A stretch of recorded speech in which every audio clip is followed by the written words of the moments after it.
साल 1320 में अलाउद्दीन खिलजी के एक सैनिक गाजी बेग तुगलक ने खिलजी वंश के आखिरी शासक खुसरो शाह का कत्ल कर सत्ता हासिल कर ली और गियासुद्दीन तुगलक के नाम से दिल्ली की गद्दी पर बैठ गया। खिलजी वंश के शासनकाल में गियासुद्दीन को दीपालपुर का गवर्नर नियुक्त किया गया।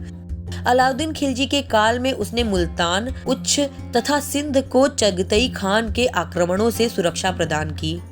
गियासुद्दीन हालांकि शांत और उदार शासक था, इसके बावजूद उसे अलाउद्दीन खिलजी से ज्यादा सफलताएं मिली।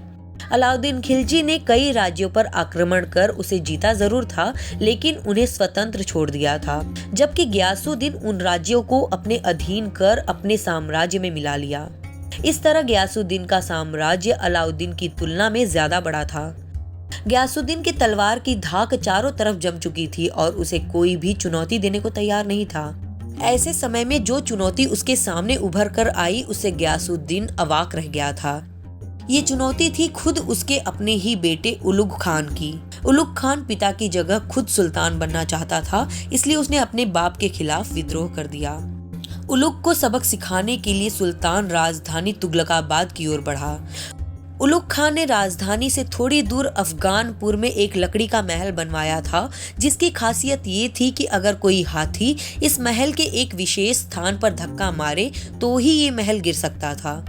उलुग खान इसी महल में जाकर छिप गया। उसकी तलाश में जब सुल्तान वहां पहुंचा तो उसने आत्मसमर्पण कर दिया और सुल्तान से बोला कि उसने हमले के दौरान जो हाथी जीता है उसे वो सुल्तान को दिखाना चाहता है।